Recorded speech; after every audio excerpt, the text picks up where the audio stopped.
Hello, everybody, and welcome to Fortress Comic News, episode 392. As we count down to 400, I am one of your hosts, Chris. Alongside my co-host here, Mike. What's going on, Mike? Nothing much. Got a jam-packed show today. So, Yeah. I'm going to talk about Comic-Con. Going to talk about metal. So, the guests today, everybody, a couple folks from Sound of Thunder will be on to talk about their comic, the story. Nina and who's the other guest, Chris? Josh. Nina and Josh from Sound of Thunder are going to be on. I think Nina came up with the story, the creator from the band, and then they're going to make it a comic. So, yeah, looking it up, their music, it's all like heavy metal music, everybody, so it's good shit. Yeah. It's all, each album is like a story. So it's that style of metal, which awesome. I know you're a big fan of, and I also really enjoy, so. Yeah, I think it's a really cool concept. Yeah. It just reminds me of like... Taking that and making it into a comic. I mean, that's stuff that I know other bands have done in the past, but it's just a cool idea, and I'm enjoying that people are still doing it. Yeah, I think it's an awesome idea. That's why I'm repping my Iron Maiden shirt today. I was going to compliment you on the Iron Maiden shirt. Thanks. This is my, people can't see it, this is my samurai, my zombie samurai. Nice. Yeah, I always go for I think they do it for like when they go to Japan and shit, they have Eddie dressed as like a samurai or something. It's awesome. Yeah, there's also an album where it's samurai done. The new one, Senjutsu, yeah, I love that. Oh. Yeah, really cool stuff. All right, I guess we'll just jump into it, right? So I do want to shout out to a comic shop I went to last week. I was in Arizona, and Chris, there was a comic shop 5-minute walk from my hotel, which is pretty amazing. Nice. Ash Avenue Comics. I met the owner, Drew. Now, it's very rare when you go to a comic shop that you walk in, you're greeted by someone really friendly and just wants to shoot the shit about comics. I bought Creature Commandos #1 because I buy some physical books when I travel. And so then we started shooting the shit about David DeSmalchin. And he had this nice story, like during COVID. He goes, I go, yeah, he writes Count Crowley. And he goes, he's like, what, you must be a big fan or something. I'm like, well, and then we started talking about the podcast, and he gave us a follow on Instagram and stuff. It was really nice of him. But he said it was either during COVID or around COVID, David was trying to promote the Count Crowley, and he just called the shop one day and was like, "Hey, I'm David DeSmalchin." He's like, "Yeah, I know who you are." And he's like, "Do you mind if I like send you some signed posters and books?" And so he sent some signed stuff to the shop that they got to give away to people, and it was really cool. And I was like, "Oh," he's like, "Yeah, you could use that story for the podcast if you want." And I was like, "Oh, for sure, I will." So it's pretty cool, man. You know how some of these old musty comic shops can be and nobody talks to you, but to have a friendly face is really nice. So in short, Polka Dot Man's a pretty good dude. Yeah, Polka Dot Man, everybody, if you don't know who David DeSmalchin is, yeah. And the guy who gets interrogated in The Dark Knight. Oh, yeah, that's right. I forgot he was in that. That's how I really came onto him was his interview with Kevin Smith was really good on Fat Man on Batman years ago. Oh, yeah. I missed when Fat Man on Batman was the interview show. Yeah, to see Fat Man and Batman evolve into Fat Man Beyond and then become a live show every week kind of just took the heart out of it. I was there for like the evolution because you got me into Kevin Smith, and then and now it's just become this like live thing that's, I mean, it's still good, but it's just not what it was, Yeah, it's funny because when I started listening to the podcast, like getting into the podcast medium, it was Kevin Smith and Joe Rogan were the two, like at the time, were the two big ones. And I only found out about Rogan's because Kevin would like go and do it, and then Rogan would go and do Kevin's and everything. And then like Kevin blew up and did all these shows, and now like you're lucky if you get a couple out of them. Yeah. Oh yeah. Right. It's really funny. Yeah. So I want to go over a couple of things that don't really fit in the news real quick, but there's fun to talk about. Yeah. First, I know you're way more into Magic the Gathering than I am. I'm more like preliminary, but they showed a bunch of the cards that I know you've seen some of. Yep, I have. I've seen a lot of them, yeah. And I'll say I was really impressed with what they did with them, even down to like, I didn't realize, you had told me it's a real set, but like it didn't really crystallize to me it was a real set. That's like until actually I saw a core set. Yeah. Yeah, until I saw that there's a Thunderbolt card, which is like a classic card. Yeah. That has Storm on it. Yep. And I was like, oh, this is really cool. And then they announced that they're doing a Spider-Man only set. in the future too. Mm-hmm. Yeah, so that was the big announcement, was that we knew we thought they were going to start with like an all Marvel set, Universe Beyond set. But for them to focus on Spider-Man, I mean, it does make sense. It's a little sad for me because I'm not the biggest Spider-Man fan, but like what that means is any of the decks they release or the cards are going to be like Spider-Man villains, Spider-Man character, which is really cool because I think Spider-Man probably has the biggest character set to pull from, and like super villains and stuff. Yeah, and also just other Spider people. Yeah, other Spider-Verse. So it really makes sense, I think it is pretty exciting. Yeah. Yeah, it's really cool to see all that, and I love seeing the cards. I know you had told me like the Captain America card, like the mana count was red, white, and blue. Yeah. Yeah, and all that. And like even so I'm gonna buy. Then they always do like the secret layer sets, which are the ones you buy directly from Wizards that are like made in batches. I have to get the Wolverine set because there's immediately like, not only is the art like amazing for some of them, but that like some of the cards they're releasing are reprints that are worth quite a bit of money.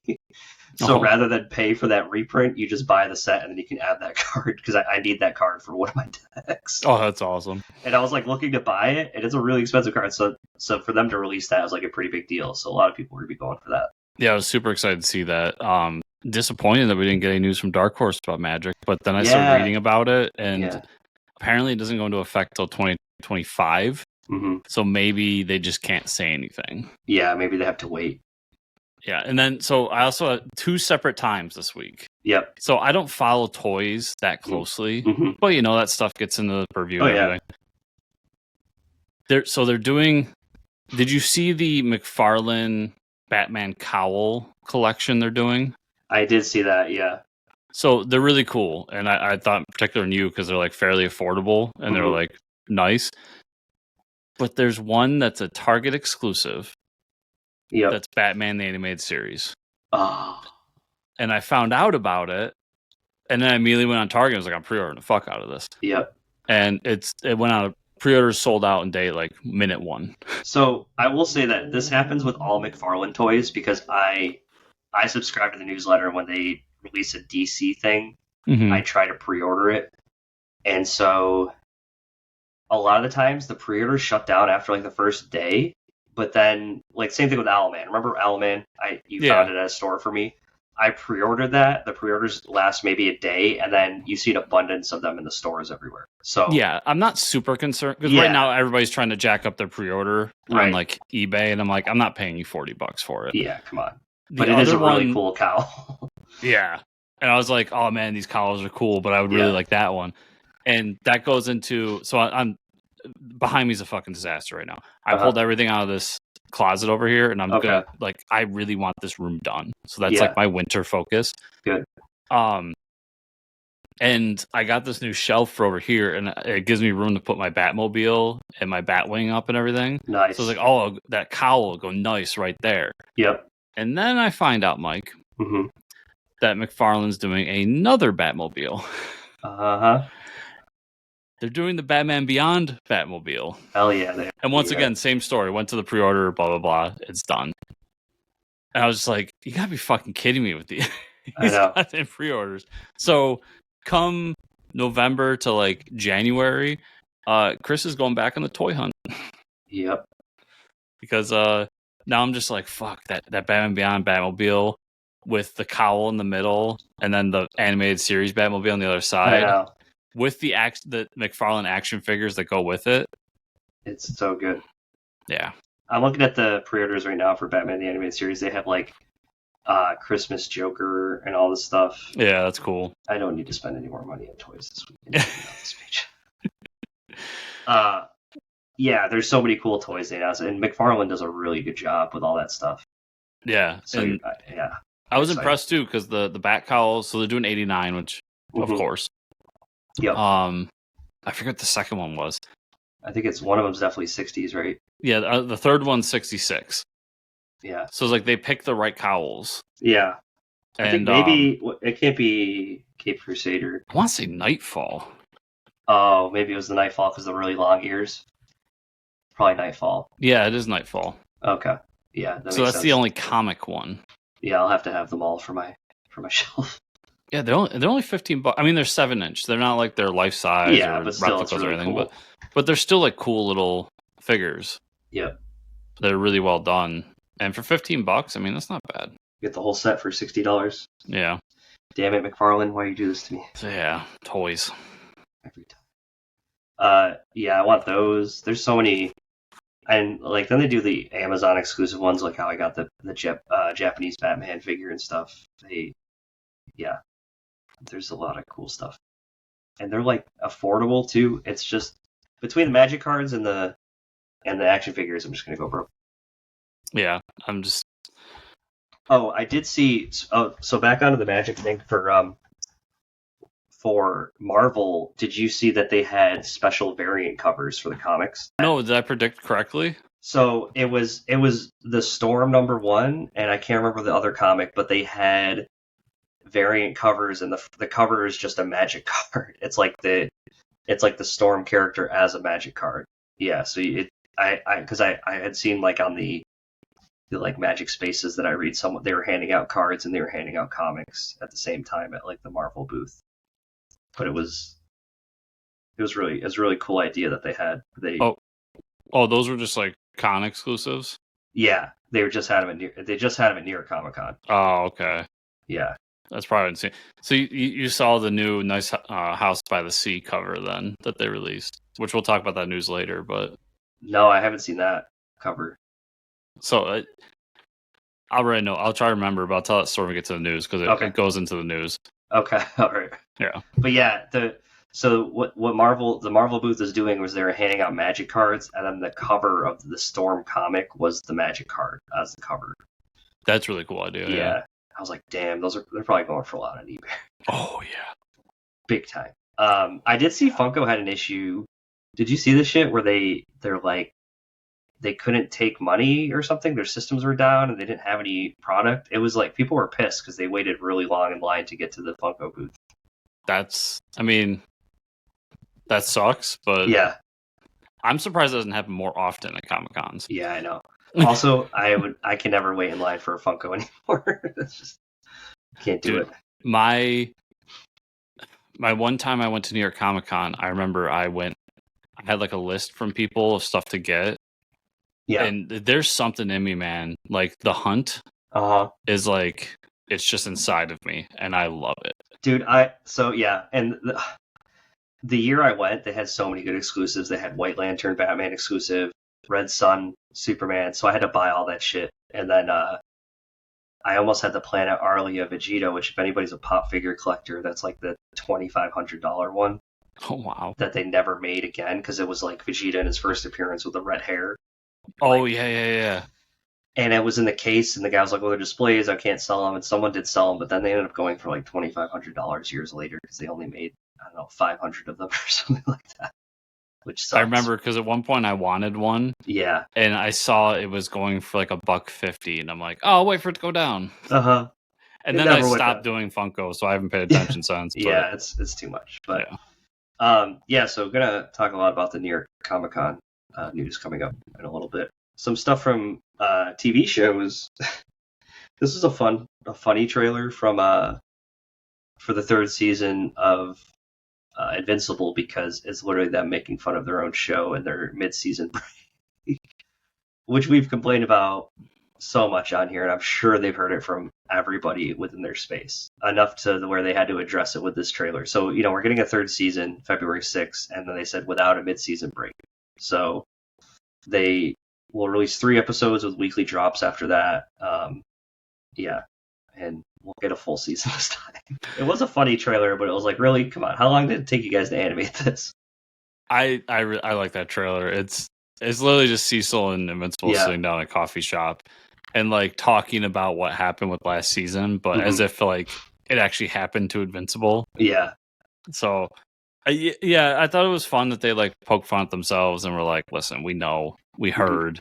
Yeah. We heard what Mike and Chris were bitching about on the Fortress Comic News podcast, and we're going to fix it this time. We heard them. We listened to their episode.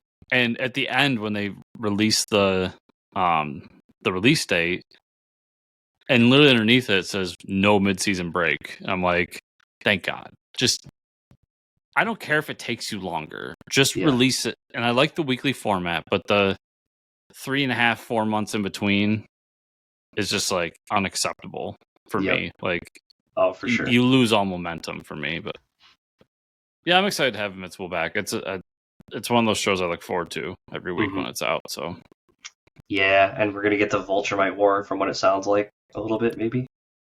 Yeah, hopefully. I like that too. Cecil's like, maybe you could like beat some of these Vulturemites. Yeah, maybe? like work out a little, get on your training program. That was pretty awesome. Also, at New York Comic Con for TV shows, we got, it was surprising, not a whole lot of movie news, but we got a premiered Creature Commandos trailer, which is going to happen on December 5th, which is fairly soon, which is awesome. I watched the trailer. I loved it. It was gory. It was funny. There's a lot of wacky characters in it. Yeah, I'm pretty hyped for it. Yeah, this was like a character trailer. Like this is like who everyone is. Yeah, like Guardians of the Galaxy style roll call. So it was. Yeah, and it felt like a more mature, quote unquote, version of Guardians. Like even down to having James Gunn's flair with like the music that's playing during it and everything. I agree. So yeah, this looks like a really cool show. I'm stoked for this show to come out. Like this is going to be the first. This is the first official real taste of the new DC films. Yeah, that's true. Yep, James Gunn. I mean, we have like Peacemaker, which is kind of in that same space, right? But that's being retroactively added in. Yeah, but like this is the first thing that, as the changeover came, got created. Is right? created. Yeah, and I said it the whole time, but when they were like Blue Beetle's a part of it. Yeah. No, James Gunn, we know better. You have to sell tickets. Right. Yeah. Which was good. It was good. Yeah. But this is officially his first thing has had like what's coming out. So I'm really excited for it. Yeah. And it's gonna be good. Yeah, it's gonna be good. December is looking like there's a few things to look forward to again. Oh yeah. Big time. I think the only thing that sucks is that we're not going to be... Well, we'll be doing weekly shows. We'll just have that 1 week where we'll miss, but yeah, I won't be able to talk to you for 1 week about it. It's all right. We'll text about it, I'm sure. And just some movie stuff. There's no news, but I did watch Alien Romulus last night because you can rent it. Is that out? Dude, highly recommend it. It's marketed as like a horror movie. It really isn't that a horror movie. It's more like an action movie to me. It's kind of like, it reminds me of like Aliens. And there's a lot of quotes to the original. So there's like, what does Ripley say? Like, get off her, you bitch, or something like that. So they say that. And then there's a Cowboy Bebop reference. So if anybody ever remembers, I think it's a Cowboy Bebop movie where he's like in space in zero gravity and he fires his gun to go in like the opposite direction. There's like a scene in the movie that does that, which is really cool. It's like an action movie. So let me set the pace for you, Chris, because you might want to watch it after this. So there's like an epic scene where the girl has like, so they like the movie trope of like, oh, this person who doesn't know how to use a gun is going to kill all these aliens. So like when the dude hands her the gun, he's like, it literally like locks into her shoulder. And he's like, this is the aim assist. So like literally if you pointed anywhere, it was like moving her shoulder to like do headshots, which is pretty great. It was like a really cool concept. But then they get into the part of the ship where they're like, okay, you know, all the aliens, their blood's made out of acid, so we can't hit any of them because it's going to leak, everyone will die. So there's like this part at the end of the movie where it's epic, where she like hits the anti-gravity button, and so all the aliens are just like floating in space, and she just fucking like unloads and kills like 30 of them, and it's like epic. But then like you realize you're in zero gravity, so the acid blood didn't fall to the ground, but it's still floating, which is the idea. But now she has to like swim and dodge through all like zero gravity. It was epic. It was like, this is more of an action film than it is.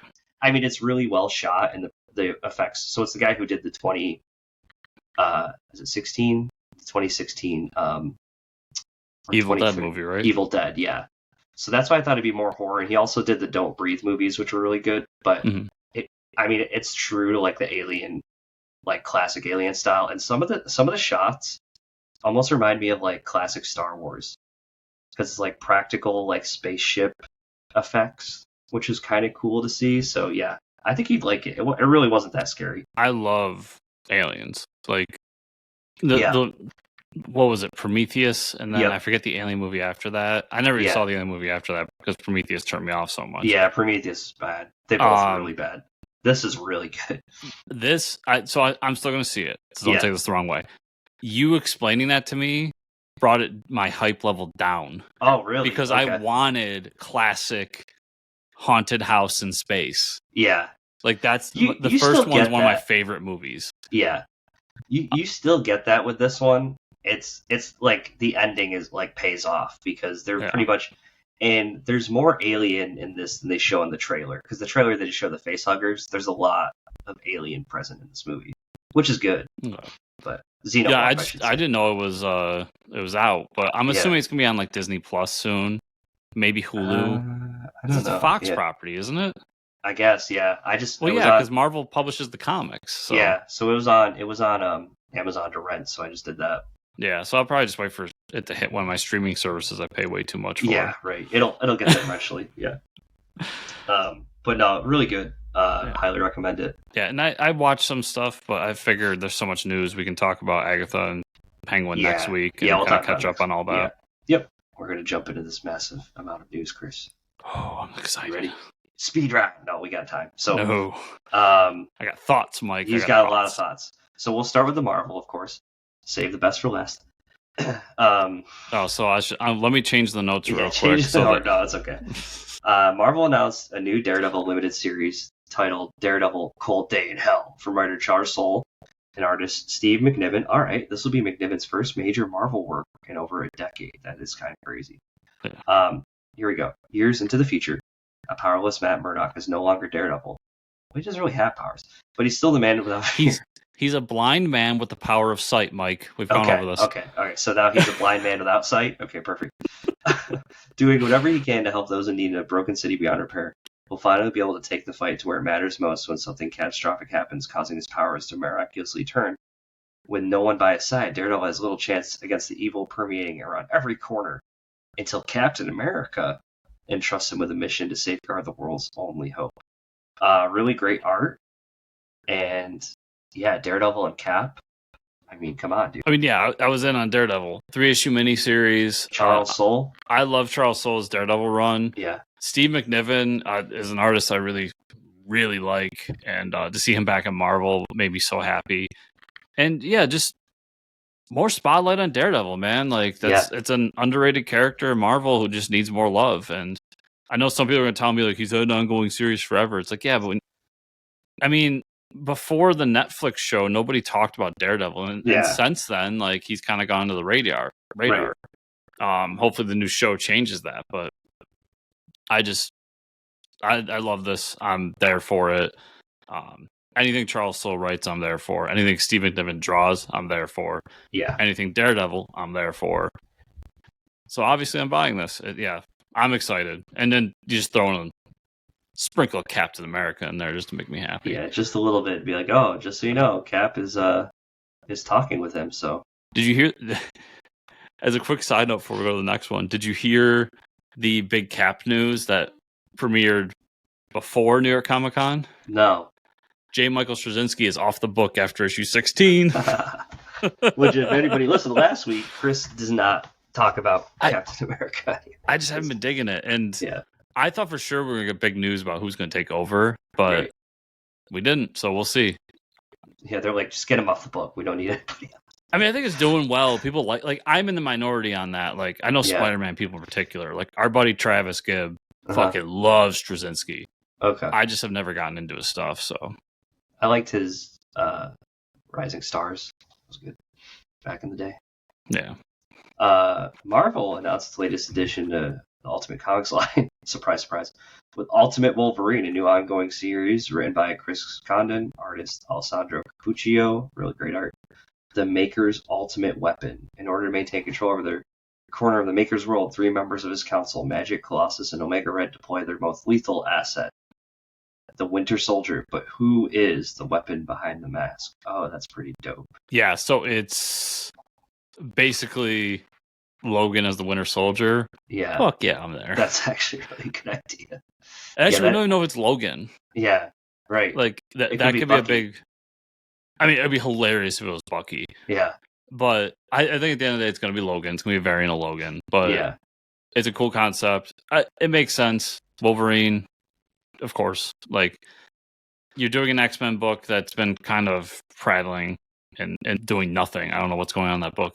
Right. But a way to revitalize the Ultimate X-Men, do an Ultimate Wolverine book. And this just sounds like a cool, unique idea. I love what they're doing with the Ultimate line, kind of reinventing characters, almost doing amalgams of characters and stuff like that. Like, this is really cool. I'm so here for it. Yeah. And I love the design. Like, the design's really cool. Yeah. Like, adding the Winter Soldier mask to Wolverine just is a simple thing, but it does something really cool to it. Badass. That way he doesn't get blood in his mouth. Also, that means he like kills people. Oh yeah, like, exactly. He's a cat. Like, I know in the comics Wolverine stabs people, but like it's always been a thing of mine since the cartoon. No blood. Like, why does he have claws if we're not going to see him stab things? Yeah, now I can guarantee he's going to stab things. Punches and kicks people. During New York Comic Con, Marvel announced that the next big event status quo change for the 616 universe would be called One World Under Doom. Now we've learned that the first... That was during San Diego. Oh, San Diego. Now in New York Comic Con. You tried to fix a typo that wasn't there, Mike. There wasn't a typo there. I forgot we talked about this already. The status quo for the 616 universe will be called One World Under Doom. We know the first event comic that kicks it off will be called Rise of Emperor Doom. This comic series will be a 5-issue series from Ryan North with art by R.B. Silva. 6 months ago, Dr. Victor Von Doom became Sorcerer Supreme. Hell yeah. Then disappeared behind Latveria's closed borders. For most, there's enough going on in the world that Doom's absence is not a priority, and some time without him feels like a blessing. Only a few recognize it for what it truly was, the calm before the storm. It is a storm that now has arrived. The world has woken up to a new reality. Dr. Doom, Earth's Sorcerer Supreme, has magically taken over every broadcast medium on the planet and declared himself Emperor of the world. This is getting cheesier and cheesier. The ruler of the new united Latveria, and shockingly and possibly all of Earth's leaders seem to be going along with this. Luckily, whether it's mind control or doom bots, whatever's affecting them hasn't affected Earth's heroes. Since so quickly, they form a strike team to stop Doom's machinations. But will they succeed? And what happens when some begin to welcome their new emperor with open arms, clamoring for one world under Doom? I mean, it sounds awesome. It sounds like a really cool concept. He just declares, "Yeah, I'm Emperor God of Earth. Goodbye." I mean, it's very Doom. Yeah, it is very Doom. Uh-huh.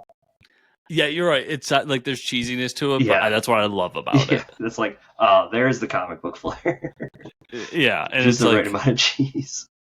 Of course, that's what Doom does with that power. Like, he hones it, and then he's just like, Emperor I control all this now. I just love it. Emperor of the world. Like, okay. They're just like, all right, can we just go back to living our lives? And it kind of is the story of what happens when the big bad supervillain who's always trying to take over the world does. Yeah, right. That's true. Like, so I'm down for this. It sounds cool. I know you're really liking that Ryan North Fantastic Four. So yeah, so this is cool. It's been like a book of the week kind of thing now. So to see like a big event coming is really cool. Yeah. So and I love that cover. It's the same image from San Diego. Yeah. But that image just is so good. Awesome. That's awesome. Like, yeah, just all the heroes kneeling to Doom. Like, come on.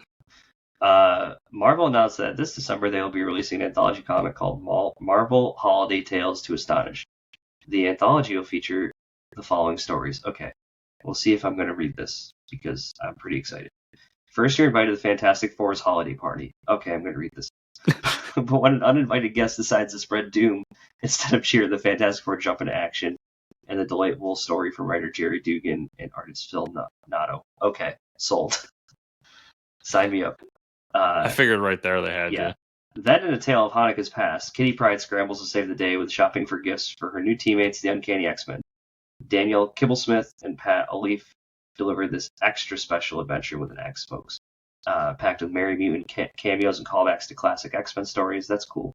And then we have a third one. They hit the top three. Right, can Spider-Man stick to his New Year's resolution as well as stick to the walls?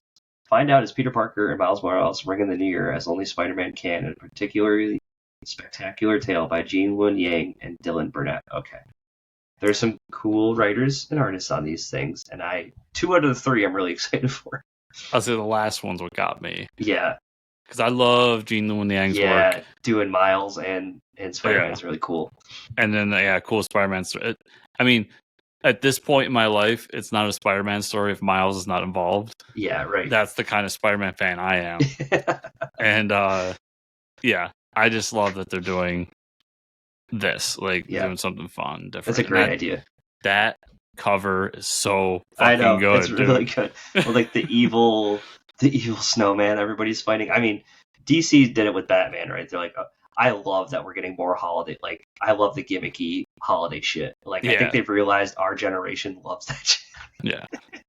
And we're so jam packed in the news. I left some stuff out, but DC announced a Valentine's Day anthology. Like, fuck yeah, let's go. I want more of this. Yeah, I'll buy all this shit. Yeah, I'm glad that Marvel has looked around and been like, fuck, why aren't we doing this? Yeah, why didn't we have a Valentine's Day? God damn it. Marvel announced a new Power Man comic that spins out of last year's Timeless one-shot titled Power Man Timeless. From writers Colin Kelly and Jackson Lanzig with artist Juan Cabal. Very cool. He is unstoppable, indestructible, incorruptible, immortal, and utterly alone. Damn. He is Power Man, ripped from the breakout story in Timeless, the god-slaying, gamma-powered, iron-fisted sentry from the future. Luke Cage arrives in the modern Marvel universe, only to discover a foe and a mystery that will challenge even his incredible abilities. From Timeless scribes Colin Kelly and Jackson Lanzig and artist Bernard Chang, Power Man is a guided tour of the solar system that only Marvel Comics can provide. Interesting that awesome for Lanzig and Kelly. Interesting that they're like really paving a way for Marvel. It seems like for this character. They did that Timeless book last year, and I liked it, but I didn't understand why it was a Timeless book. Yeah, because Timeless normally like paves the next year, and tells it's a unique story from the future, but at the same time like hints at things are happening, and that did happen a little bit, but a lot of it didn't happen. And to be fair, some of that's Kang related, so I'm sure there was some like, quick, we need a Doom thing. We need to flip-flop some shit, yeah. But I thought this in particular was something I was like, why didn't they do something with that Power Man? Like, the idea of Power Man, like, being the last one while all of his friends are dead, and he, like, absorbed their powers along the way. And here we go. It seems like they're going to do it. I'll be there for it. 4 issues. And Kelly and Lanzig, they just never fail. So never failed. Yeah, I'm here for it. And I've been waiting to hear more from them because, to be fair, they have. I'm behind on it, but like Outsiders is still coming out, and they're doing Star Trek, but that's it. Like I haven't heard anything about Beyond. Yeah, where's Batman Beyond, boys? Where is it, boys? Get on the show and tell us.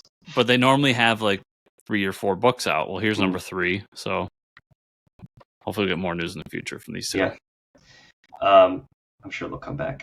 And something to note of the cover: Iron Fist is on the cover, so I'll probably have to check it out too. Curious to see what they're doing with him. I'll be curious to see that interaction when Power Man sees present timeline Iron Fist. Yeah, he's like, "Oh yeah, by the way, I'm Iron Fist as well now." Yeah, like what does Iron Fist say to that? Yeah, like, what does he do? Yeah, because don't you have to defeat Iron Fist to get his power? You have to. Yeah, exactly. Yeah. So, Marvel announced a new Star Wars comic titled Star Wars Jedi Knights, which will be written by Mark Guggenheim along with artist Medebek Muskbekov. Taking place before the Phantom Menace, Star Wars Jedi Knights stars the Jedi Order as fans come to know it during the prequel trilogy, including legendary characters like Qui-Gon, Jin, Obi-Wan Kenobi, Yoda, Count Dooku, Mace Windu, and many more. In addition to featuring iconic and fan-favorite Jedi duo, the series will introduce an all-new Jedi characters that serve the Republic during a pivotal era. Each issue will spotlight a different Jedi duo on a different mission throughout the galaxy, but an overarching threat binds them together. Who is the mysterious new villain targeting Qui-Gon Jinn for death, and how it forced the Jedi Order to evolve for a new age? Yeah, this sounds really cool. Yeah. And that cover's really cool, too, the wraparound. I feel like Mark Guggenheim just wants to write prequel books. Yeah. Because that's all I've seen him do, really, that I can think of off the top of my head. Have you ever seen a Yoda with, like, a pompadour like that? Or has a ponytail, I guess. Oh, shit. What's his name? Yoda's in the background. That's not Yoda. That's another Jedi. Another Jedi with full, luscious hair. green Jedi. Yeah, it's goofy looking, but I love it. Yeah, it's hilarious. I guess Yoda does he is balding, right? So he must have had hair at one point. Yeah, but I think even in High Republic stuff, they don't give him hair, so who knows? Oh, that's funny. Yeah. Maybe he was just born unlucky.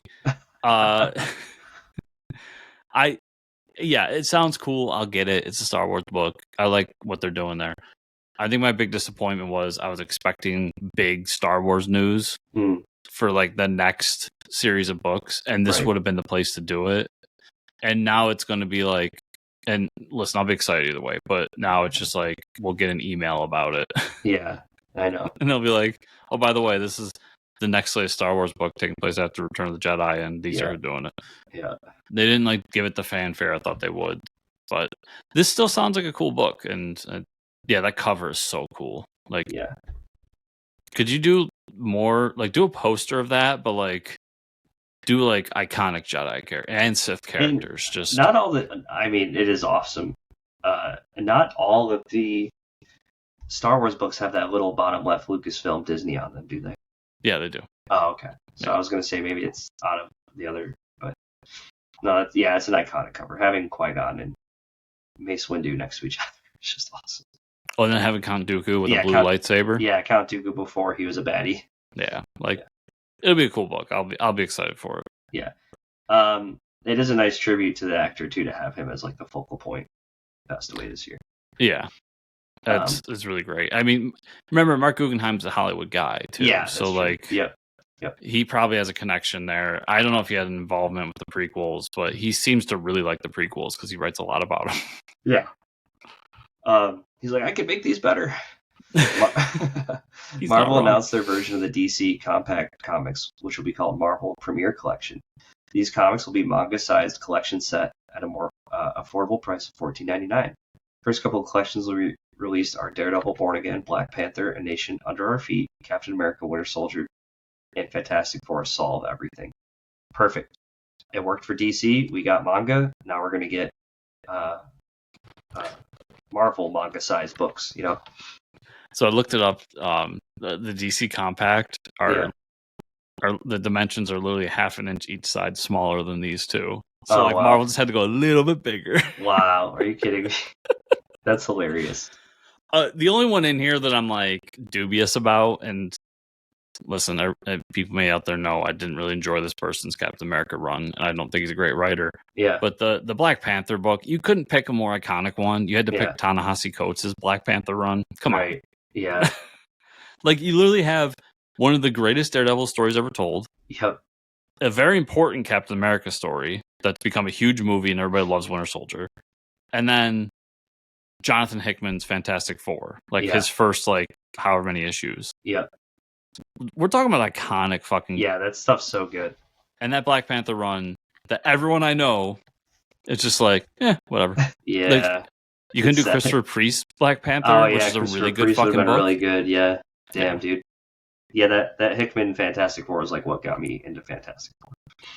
Yeah, that's the only Fantastic Four book I really loved. But and Mark Miller's, I think Mark Miller did some, right? Yeah. Ultimate. Yeah, I have those single issues, and I remember not liking them. But it's cool to see, get more comics in more people's hands, cheaper. Yeah. Although I wish they would have went with $9.99. But $14.99 still, it's not a great price. Yeah. No. All right, we're on to the DC stuff, folks. DC announced that starting in March 2025, there will be a new creative team on the ongoing Batman title. Kind of strange, but hold up. I was very surprised to see this, and I'm very skeptical on how long this will last, everybody. So I saw the rumors of this coming up. So yeah, but I still don't believe it. So we're getting Jeff Loeb and Jim Lee doing a sequel to their hit storyline Batman Hush, and it's properly titled Batman Hush 2. The story will get a prequel in Justice League Unlimited #1. For those who haven't read Batman Hush, the original series will be reprinted in its entirety as a facsimile version starting in January. Interesting, because it's weird that they so now it makes more sense, Chris, when we read the Chip Zdarsky Batman, that we had this really cool stuff going on, and then they're, by the way, Batman, do you have a brother? Bam. Okay, end the issue like that.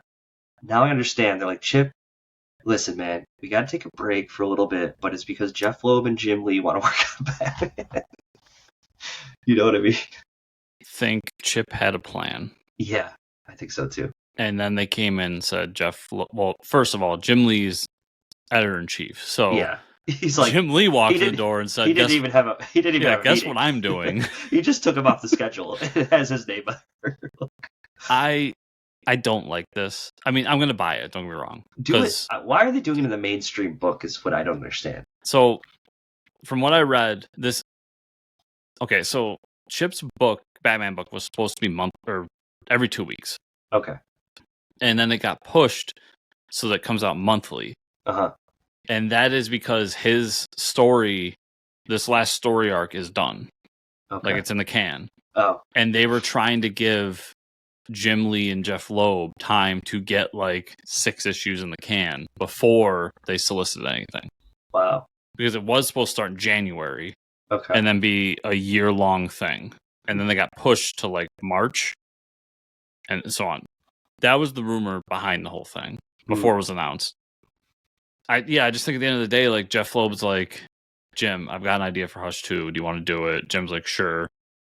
And because Hush 1 was done inside the actual numbering of Batman, it wasn't its own miniseries. Yeah. They wanted to do it like that again. But, I mean, outside of interference from events, Chip's Batman's been really fucking good. Yeah, it's been like the best. It hasn't had any lows. Yeah, the lows are when you try to force him into an event. This is the low where you have Hush show up in a weird situation. And I don't know if he comes back. I don't. I mean, yeah, I think we scared him away. I think if DC calls, he'll do it because it is the top selling book like every month. Yeah. And why wouldn't you? Yeah, to make the paycheck. But at the same time, who honestly, knows? If I had to give anybody advice for the Chip Zdarsky run, just like stop after the failsafe. Just that's for me. That's where it ends. Like, I'm going to keep reading it, but that's where it ends really because now he's just forced to do a prequel to fucking Jim Lee's book. Yeah, it's really stupid. I wish they would do. I will get it. I will check it out. Yeah. I'm not a fan of this decision though. Like, I think you should have done Batman Hush, the maxi series, and then let Chip go. There must have been some weird like agreement. Like, I'm sure Jim Lee and Jeff Loeb are buddies, right? And we know Jim Lee's, and Jeff Loeb is probably like, I won't do it unless we sell as much as the main title Batman book. You know what I mean? I'm sure that was the discussion of like, I want to sell the biggest volume we can. So it's I think this is a rare miss for DC right now. Like, people are really excited for it, but I think once they get it in their hands, they're gonna be like, oh. You know what this is gonna make me do? I'm gonna go back and buy the trades for the Ram V Detective Comics and just read that run instead. Is what I'm gonna do. I'm gonna give it a few issues and see what they got. Yeah, I'm gonna read it, Chris. Yeah. I do think it's a terrible idea, but we'll see. Yeah, that's the problem, is that I don't agree with the decision. Yeah. I'm still going to at least give it a few issues and see. Like, I want to protest it as a Chip fan. Yeah. But it's also, like, it is a big deal. Jim Lee's back on Batman. Yeah, like, that alone. And I might not like his art now. I don't know. We'll see. We'll see. It's been a while since he's done interiors. Yeah. And there was another rumor, and I don't truly believe this because, like we said, he's DC's editor-in-chief. Right. But there was a rumor that Marvel came calling to do an X-Men book. So. Interesting. DC announced that Aquaman is back. Oh shit, with a new ongoing series from writer Jeremy Adams and artist John Timms this January, folks. Chris and I are finally going to pick up an Aquaman book together and read it along. Dude, I'm so happy. Along with us. And that cover, dude, is fucking insane. In the wake of absolute power, he's riding a shark, folks. Arthur Curry's powers have evolved to more powerful new heights, and this one king is ready to use them to kick some serious butt. Mammoth water construct kaijus have... Oh, yeah. Wait. Mammoth water construct kaijus have emerged from each of the 7 seas. Oh, my God. And only Aquaman's water warping abilities can stop them, but not if they kill the good king in the process. Enter Dagon, Arthur's guide on the quest to unlock the secrets of the blue. Oh, shit. Is that like the blue is like the green and the red? That's what I'm thinking. Oh, damn. But what deadly secret awaits Arthur on his journey in his all-new era of Aquaman, for Aquaman by acclaimed creators Jeremy Adams, The Flash, Green Lantern, and John Timms Action Comics, will leave you cheering. Yeah. So this cover alone, with him riding a shark with a fucking water sword in his hand, it just makes me want to stand up and like go Super Saiyan. Like, why has this not been a thing ever? I am just so happy to have Arthur Curry Aquaman back. This is epic, I like Aquaboy, and I liked when they made him Aquaman. It's not the same. It's not Arthur, man. No, it's not. And that's why I keep saying, like, when you try to change these characters and do something with them, and it gets into conversation I don't want to have right now, right? And people complain about it. It's not necessarily that people are being assholes or bigoted. A lot of them are. Some of them are. Yep. But then there's people like me who's just like, no, I just like Arthur. Like, I want Arthur. Yeah. And now we got him. And let's just focus on that. I haven't read a ton of Jeremy Adams stuff, so I don't know what to expect from him, but I don't care. I want an Aquaman book. I want a monthly Aquaman book so bad. Oh, yeah. And it's been like 2 years. It's been a while. So I am so ready for this. I love Aquaman. This cover sold me. I was actually, I read this news and I got so hyped. Yeah. And I was like, oh yeah, that's right. I have Jeff Johns' Aquaman Omnibus upstairs that I got for like $30 online. Oh shit. Like 2 years ago. I never read it because I have the issues. I should reread that run because I love that run. It's really good. It's a really good run. But yeah, I am. This was great. This was top hype, man. Yeah. Batman, not so much. Aquaman, all right, we're on. Yeah, that shows you where my priorities are at. Like, Jim Lee back on Batman, fuck that. Aquaman's back, boys. This announcement was Aquaman's back, and this announcement was kind of crazy to me, but I'm actually really excited for it. DC announced a new Atom series called Justice League: The Atom Project for writer John Ridley and Ryan Perot and artist Mike Perkins. Mike Perkins' art is absolutely fucking phenomenal. So, in the wake of absolute power, the superior powers of planet Earth are in chaos. It's up to newly reformed Justice League to restore order to that chaos. Enter Ray Palmer and Ryan Choi together as the heroes called Atom. These brilliant work together, crafting the world's first superpower reallocation and backup system, codenamed the Atom Project. But not everyone wants their powers back, and Captain Atom is hellbent on preventing his missing atomic abilities from ever being found. This is crazy because it's just announcing the team after that. But this covers are really crazy. We're having all three because I was wondering, like, is this going to be Ray Palmer? Oh no, it's going to be all three of the guys. Yeah. They want you get an Atom, you get an Atom. This is a very interesting concept and a good way to bring them all together. I love the Atom. I'm a huge Ray Palmer fan, so getting him in an ongoing title is insane.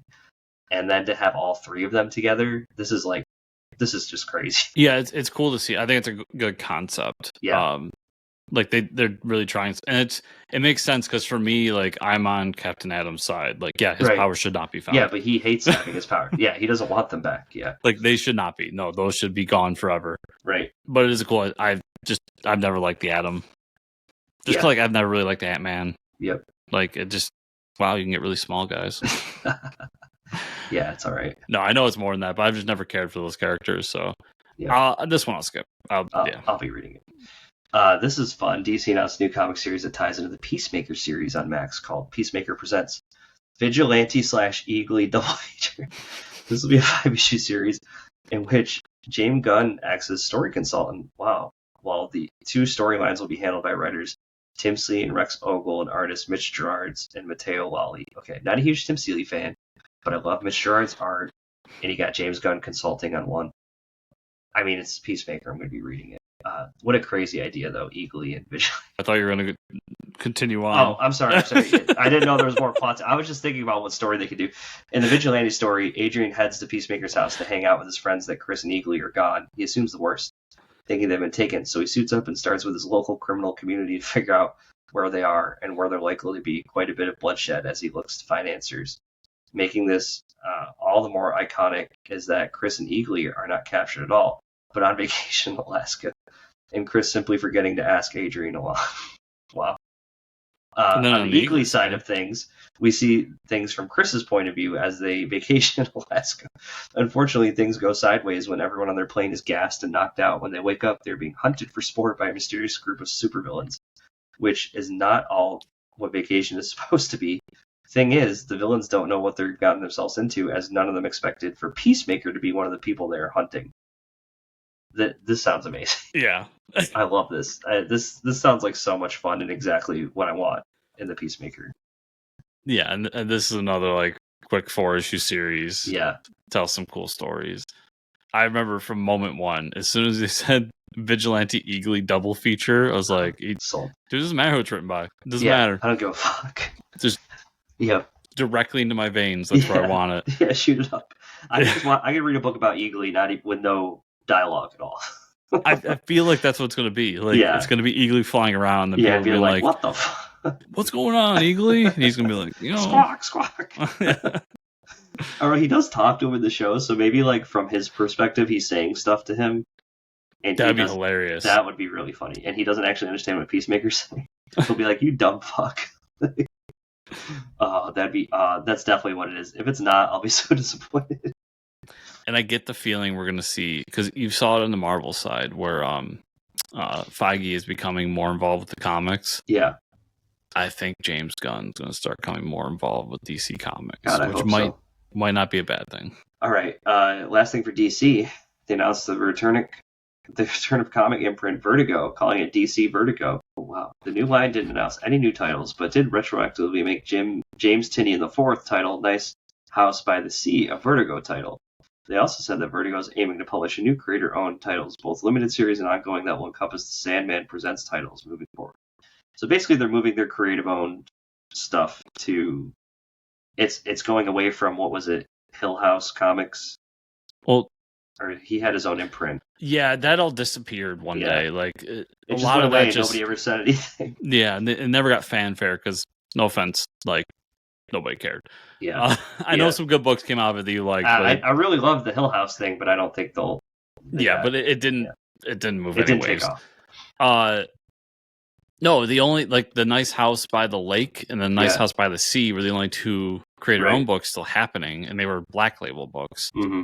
And everybody kept saying like, these are Vertigo books. Like, you just don't want to give them up. Well, here we go. And that variant cover I was talking about at the top of the show. It's literally just reprints of Nice House by the Sea, and they just added the Vertigo logo, and people are going nuts for them. Really? Because it's the first new Vertigo book. Oh, wow. Yeah. That's great.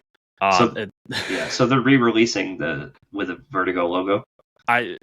No, they're just that one issue, as far as I know. Oh, okay. I feel like they're just going to keep continuing it as Black Label, and then when they do a collected version, it'll say Vertigo on it. Just like they'll go back and add Vertigo back to all the books that they made Black Label books 2 years ago. You know, because remember when they were reprinting shit and they're like, "This is a Black Label book now." It's like, it's not though. Like, Sandman's not a Black Label book. Yeah, it's not. Yeah, you just need to hold it somewhere. So Vertigo is an important imprint. It needs to stay afloat, and I think it's important for DC to have somewhere for creator-owned titles to go. Yeah, I agree. This is interesting. I'll probably be reading it. Image announced a new series titled Bug Wars from writer Jason Aaron and artist Mahmoud Asrar. Slade Slaymaker, what a name, is a kid from Alabama suddenly lost in a vicious world beyond his imagining. A world marauding of ant armies, spellcasting spider witches, beetle-riding barbarians, a kingdom of tiny but deadly warriors hidden in his own backyard. The same world that saw his father eaten alive by insects and now plunges you Slade into the middle of a brutal bug war to decide the fate of his family. Yeah, Jason Aaron at Image Comics with a fantasy book. Okay. Yeah, with a fantasy barbarian book. Yeah, sold. In which he's bringing in the artist that did the Conan the Barbarian book with him. Yep. So, yeah, I'm there for it. I mean, it sounds like a really cool title, but it's funny too, because what's that video game that became really popular last year? That Microsoft did. But same idea. Helldivers. No. The Microsoft did. Like the Honey I Shrunk the Kids. Oh, survival game. Yeah, I know what. Yes, I know what you're talking about. Yeah, I forgot the name of it. But it reminds me of that, just like brutal. Yeah. Oh yeah. It looks awesome. The art looks amazing. Yeah, I look forward to seeing what spellcasting spider witches look like. Yeah, I do need to know. This is cool. Former guest of the show, Skylar Partridge. Image Comics announced a new series titled Finders Keepers from writer Vita Ayala with artist Skylar Partridge on it. Finders Keepers is a reverse Indiana Jones story that follows Puerto Rican archaeology grad student Inés Guarwa, who plans to steal an important cultural artifact from a famous museum in order to bring it back home to where it belongs, in the heart of the rainforest. If she fails, then a curse may bring about the destruction of Puerto Rico. This leads Guara on a quest to smuggle these artifacts from museums and institutions to return their native cultures. Finders Keepers flips the script on traditional action-adventure tales in a fun and exciting way, opening up a new path for protagonist Guara for potential future stories. Sounds pretty cool. I'm glad that Skylar's seen some mainstream books. Yeah, it's a neat idea. I don't get where you can take this story idea much further. Like, no, it's not something I probably won't read, but yeah, it's like now Pennsylvania needs her help. Like, okay, yeah, right. We have to get the Declaration of Independence. I've seen that one, Chris. I mean, that being said, there's been how many Indiana Jones books, or movies? Yeah, but it just seems more like you're flipping the script and it's very specific. Yeah, I won't be picking this one up either, but it's a cool idea, and I'm glad to see Skylar like getting into the mainstream now after having to slum in it with guys like us. I know, right? Can you imagine? This is pretty cool. Dark Horse announced a new Stranger Things Dungeons and Dragons crossover with crossover title Strange Things and Dungeons and Dragons: The Rise of Hellfire, from writer Jody Houser and Eric Campbell and artist Diego Galindo. Spell slinging, sword swinging, and the luck of the dice shaped the lives of Stranger Things boys well before they had real-life monsters to face. This crossover comic features Eddie Munson's ride to de facto leader of Hellfire Club, flashbacks to legendary campaign that got him hooked on D&D, his recruitment of Lucas, Dustin, and Mike, and glimpses in the fantasy worlds they conquered together. It's cool. These covers are really cool of like the monster, the Dungeons and Dragons manual and stuff. I'll probably read this. I do like these stories a lot. Yeah, I like this idea. Like, this is a good way to do a Dungeons and Dragons crossover. Like, it's not just like, oh, the boys are now in the realm of Dungeons and Dragons. We'll do a Boulder Gate. They get sucked into Boulder's Gate. Oh my god, Boulder Gate has an upside down. Like, yawning portal. Yeah. I mean, that's fun. We like that, but I think this is a way cooler idea. Like, the whole show kind of centers around D&D. So we've got this really important like group inside the canon of the show. Let's tell a story about it and just bring the D&D name in with it.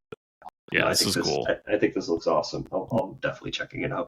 Yeah, one day I'll dive into the world of Stranger Things comics, but I just haven't. Some I've read are really cool. I just haven't read them all.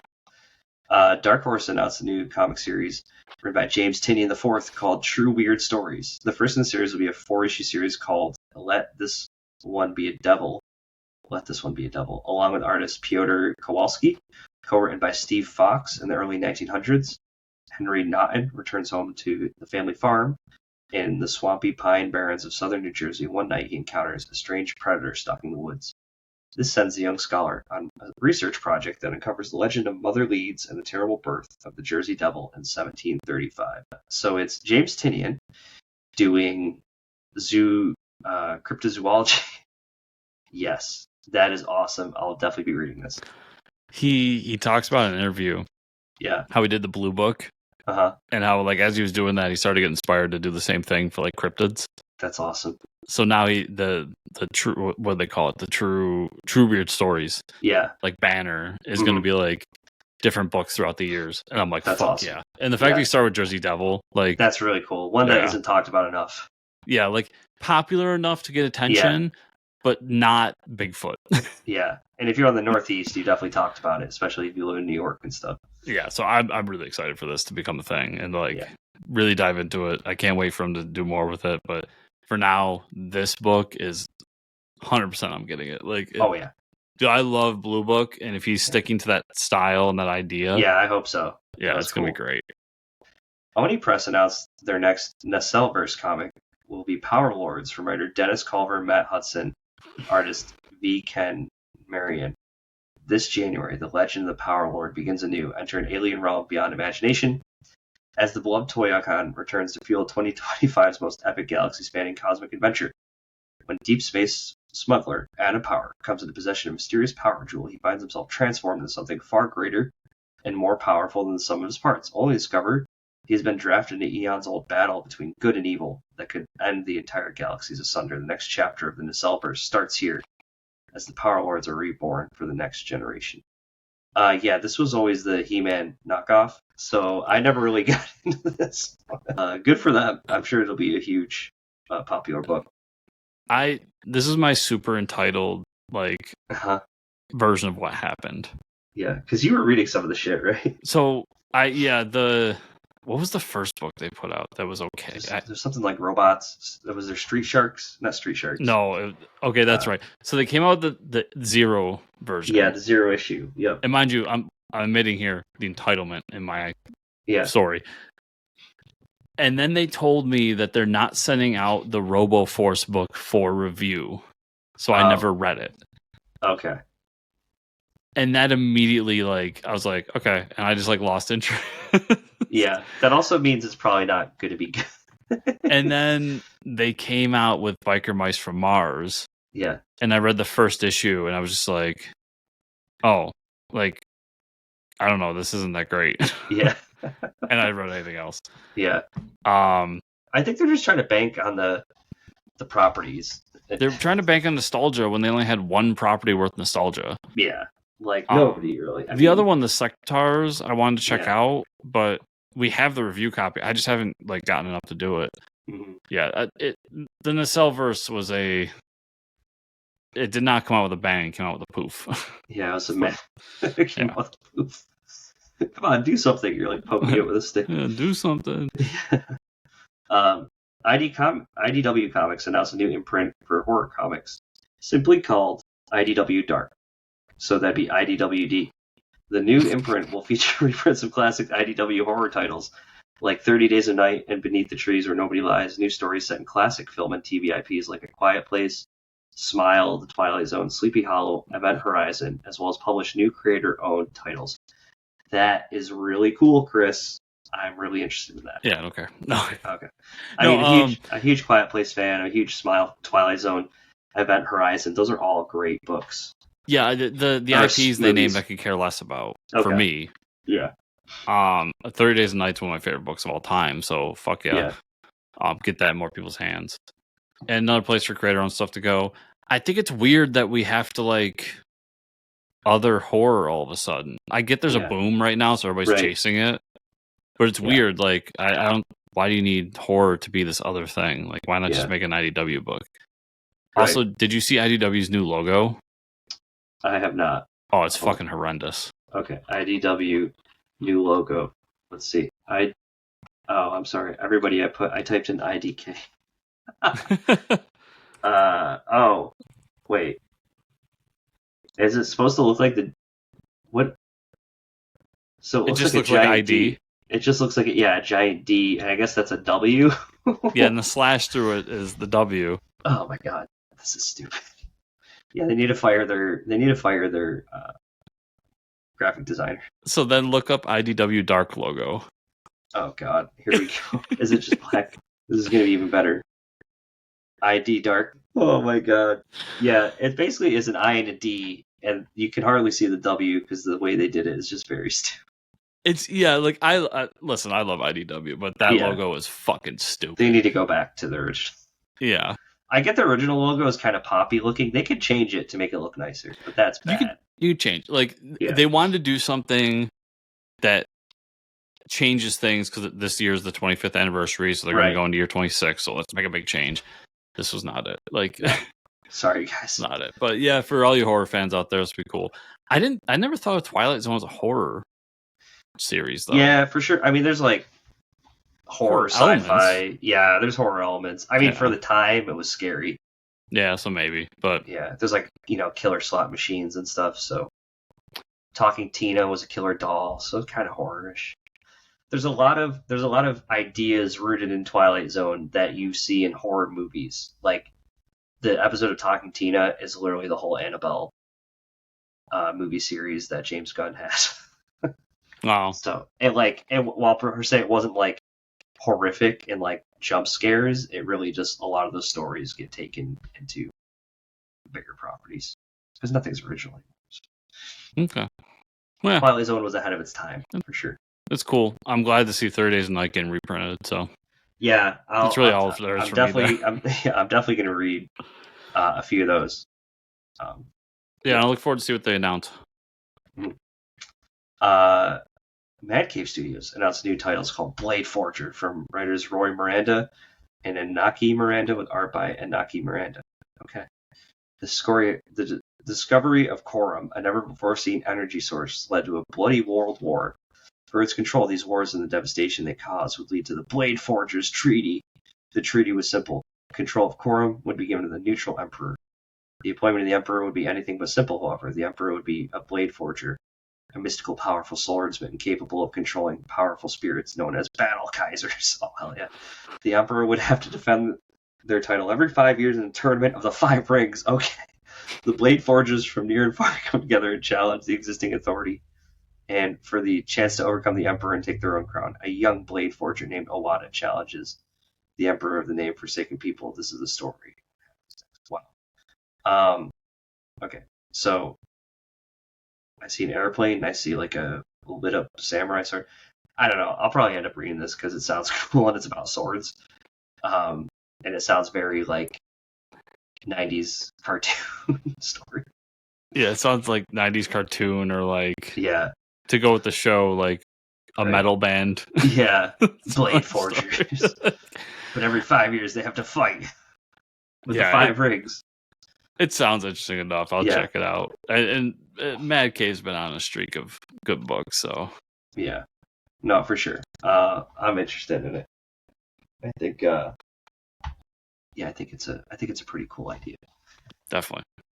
So we'll talk about what we read this week. Let's do it. All right, just grab my tablet here. I got a few. I ended up reading all these on my flight, and I can't take notes while I was reading on my tablet, so I'm just gonna try to remember as best I could what happened. That's why I take the notes, folks, because I have a terrible memory. So, okay. I do remember, so Action Comics 1070 I read because you told me it was really good. Mm-hmm. And I definitely did like that with the evildoers or like weird, creepy monsters coming from the Fantasone projector. I like that. This was another catch-up book, Geiger number 7. Really cool. We see Geiger helping out some kids, and then we see the king is finally going to go after Geiger, so we're going to see them fight at some point. Now for the books from this week. Gotham by Gaslight, Kryptonian Age. This is number 5. Mm-hmm. I got to that one too. You got to it? Or no? Yeah, I caught up on Gotham by Gaslight. Yeah. So Superman being the sheriff of the town was pretty great. I thought that was a cool reveal. Deadshot being like the guy who's like terrorizing the town was a lot of fun. The Green Lantern showing off and trying to use his ring for like Lois Lane at the like county fair was a really fun interaction. So we'll see like when he figures out how to use it. Batman's like investigating it, like, oh shit, I gotta find the green ring. This whole thing with Constantine and this guy on the boat, which I don't really know who this guy is yet. I'm guessing it's like maybe, I don't know. It's hard to say. But like Constantine has this conversation with a guy who like uses like magic on him, and said that he like hunts, and then he like throws Constantine away and like took some information about him where that ring was. So I don't really know who it is. I had the feeling it's the Spectre. Oh, okay. Yeah.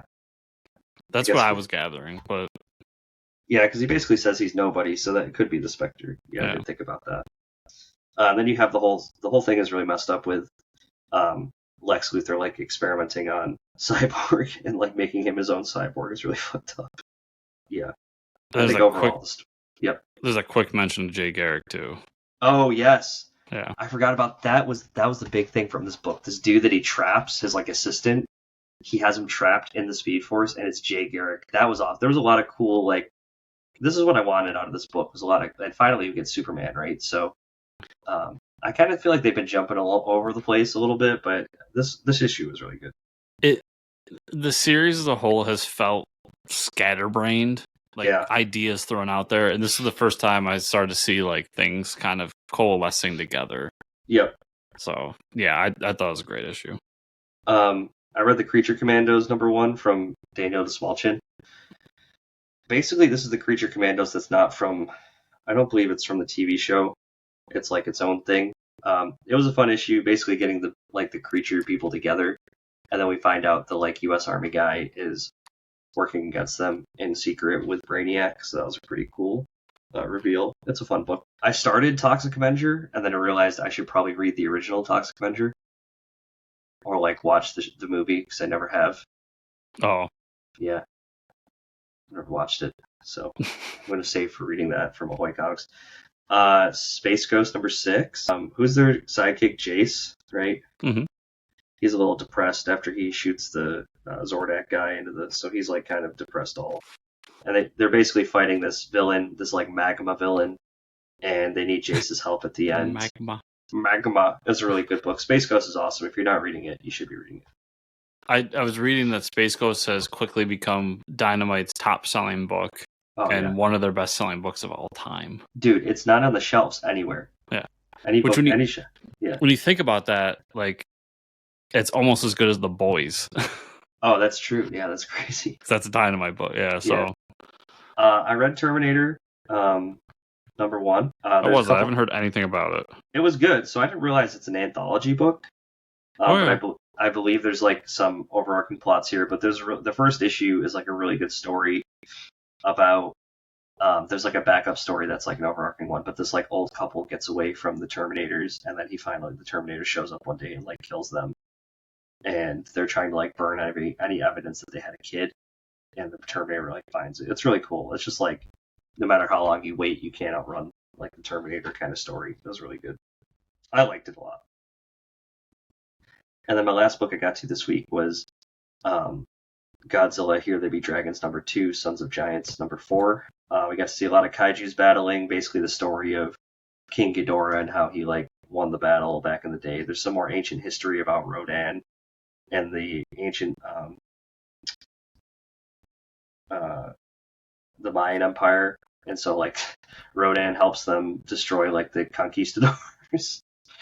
So rewriting history with kaiju is awesome, and then they're convincing this guy to join their cause. That they need people that are ready to do work, and then Aaron Burr gets caught spying on them and kills the guy who sees him with a ray gun. And he's actually in Zillion in disguise, which is, I think they're an alien race from the Godzilla universe. So it's been a really fun book. It's rewriting history with kaiju, so I love it. That's all I got to this week. I got some stuff I caught up on, so we'll start there. The Deviant number 6 or number 8, yep. I read. And it's the book continues to be good. I'll be interested to see how they wrap it all up, because they're really hinting towards maybe the lead character is the killer, but I don't know, he's doing a really good job of building intrigue inside this mystery and and how everything's going down. I read Nemesis Rogues Gallery number 3, which was Nemesis and his new sidekick going on their first mission together. That's awesome. And it was really great. It was cool to see Nemesis being back to be Nemesis finally. Okay. Yeah. And more action. Dude, they attack a cargo plane in this one.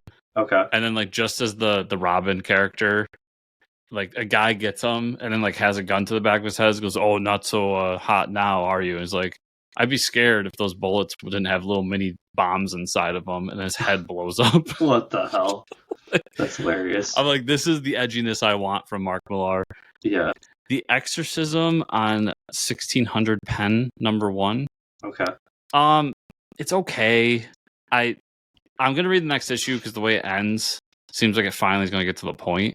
Okay. But the first issue is it's the first female president, and it's her first couple weeks in being the president, and as someone who's a political junkie, it's interesting, the back and forth and what president has to do and all. It's someone adjusting to that. At the same time, I wanted a fucking Exorcist book set in the White House. Yeah, that's right. what I'm here for. Right, exactly. Get to the goddamn point, and it does at the end of the book. Okay. Where the daughter finally gets taken over by this demon. Oh. My only negative to it, art not so great. I was not a fan of the art inside the book. That doesn't happen that often, I feel anymore, but no, and it could work once the horror sets in, because it's a very scratchy style, if you know what I mean. Yep. Mm-hmm. So once the horror elements jump in, I think it'll work better. But for this book, that I'm gonna be honest, like as a first issue, trying to get you into a horror title was not great because like this isn't what I'm here for. Right. But I'll be interested to see where it goes. Flash Gordon #3. We get the big origin story of Ming the Conqueror. That's too Ming. And then Flash fights this giant thing, and Ming tries to escape without him. And Flash captures him. Is like, nope, you're not leaving without me. And they take off in the ship together to get out of this prison planet. So nice.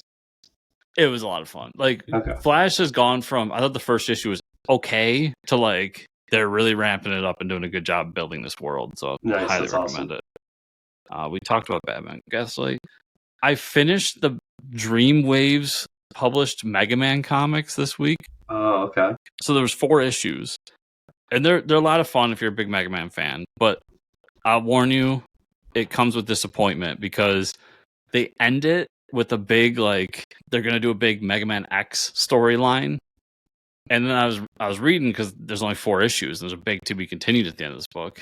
And literally, like, the next year of Dreamwave is just them going downhill until they fucking go out of business. Wow. So they never got to finish the book. Oh, my God. But the first story arc came out, and it's really good. It's a lot of fun. That's awesome. 7 Years of Darkness #3 came out last week, and this is a book it's a smaller title that I'm really liking. Basically, like dark magic Harry Potter. Oh yeah, that's cool.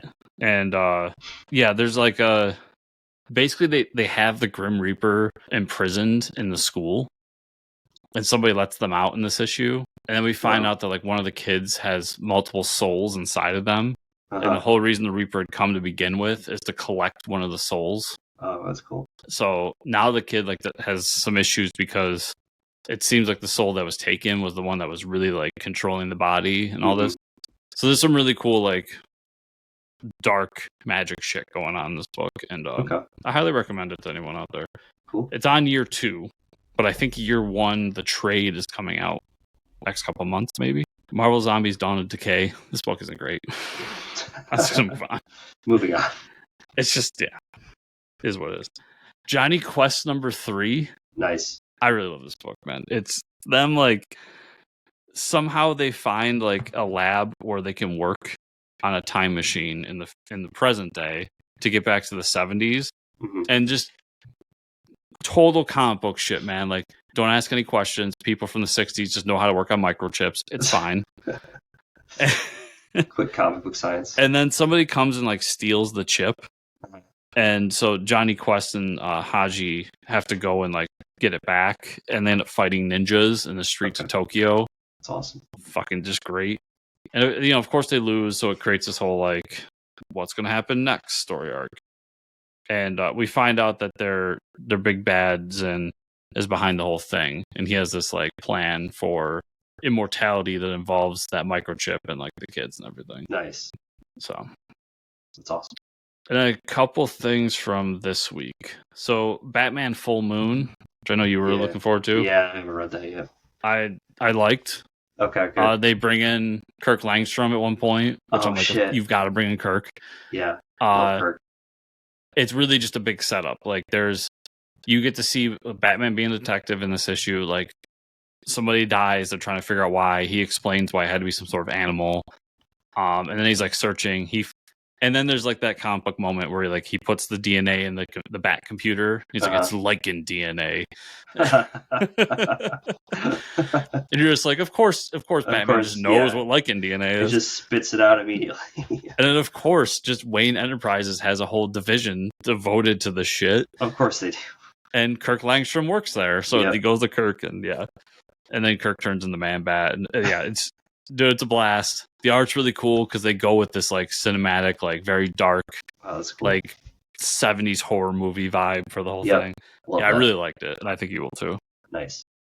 So that was your pick of the week. My pick of the week was Batman and Robin Year 1, #1, which I also haven't read yet. I mean, it's Mark Waid and Chris Samney. I love Chris Samney's art, and I think he's a perfect fit for this because it does center around Dick Grayson for it, and it's him like months after his parents die and becoming Robin, like being excited to go out there. It's his first interaction with Two-Face in this.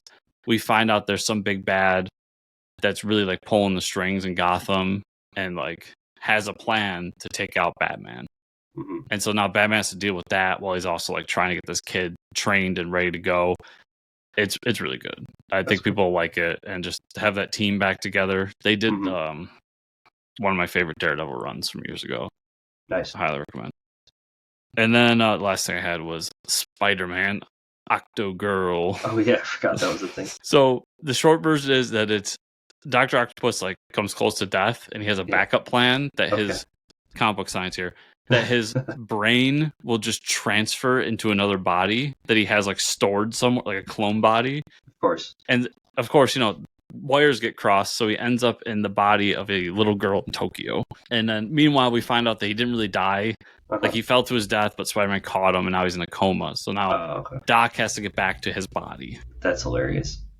And along the way, like we run into a Spider-Man variant from another universe. You have to deal with like Doc in this little girl's body, but she's also conscious in the body, so they can switch personalities. Yep. And she still has to go to high school and everything. He builds her like octopus arms, and they have to go out at night and like figure out how to get his brain back and everything.